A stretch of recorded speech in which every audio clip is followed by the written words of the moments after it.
Genesis orí 14 láti ẹsẹ̀ 1 títí dé ẹsẹ̀ 14. Ó sì ṣe ilé ọjọ́ Amrafeli ọba Sinari, Arioku ọba Elasari, Kedolaomeri ọba Elamu àti Tidali ọba àwọn orílẹ̀-èdè, tí wọ́n bá Bera ọba Sodomu jagun pẹ̀lú Bisa ọba Gomora, Sinabu ọba Adma àti Semeberi ọba Seboimu pẹ̀lú ọba Bela, èyí ni Soari. Gbogbo àwọn wọ̀nyí ni ó dàpọ̀lé àfonífojì Sídímù tí í ṣe òkun iyọ̀. Wọ́n sin Kedolaomeri ní ọdún 12, ní ọdún 13 wọ́n ṣọ̀tẹ̀.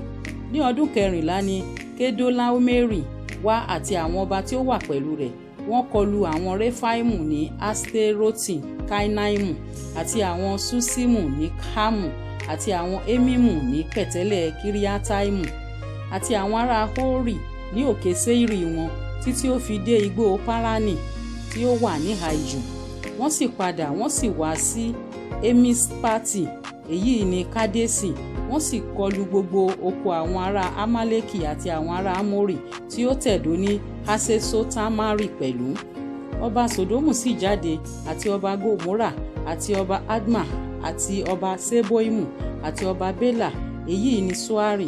Wọ́n sì tẹ̀gùn sí ara wọn ní àfonífojì Sídímù.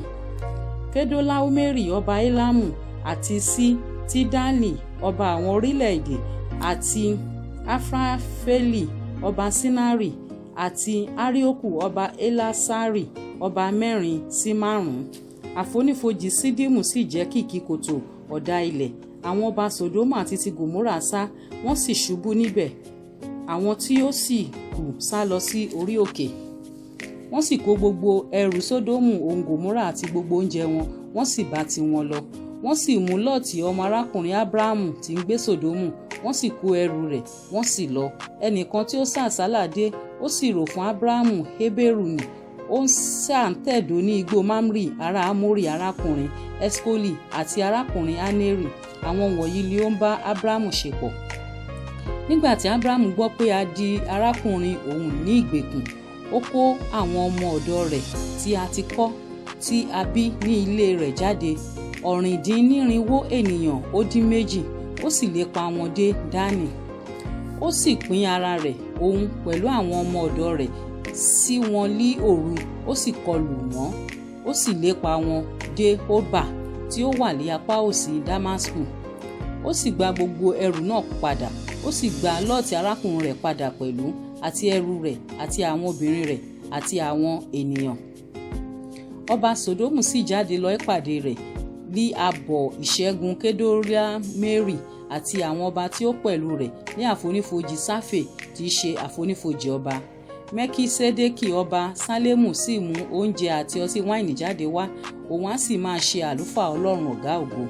Ó sì súre fún un, ó sì wí pé ìbùkún ni fún Abrahamu ti Ọlọ́run ọ̀gá ògo, ẹni tí ó ní ọ̀run òun ayé. Olùbùkún sì ni Ọlọ́run ọ̀gá ògo tí ó ń fi àwọn ọ̀tá rẹ̀ lé ọ lọ́wọ́. Òun sì dá 10% ohun gbogbo fún un. Ọba Sodomu sì wí fún Abrahamu pé, dá àwọn ènìyàn fún mi kí o sì mú ẹrú fún ara rẹ.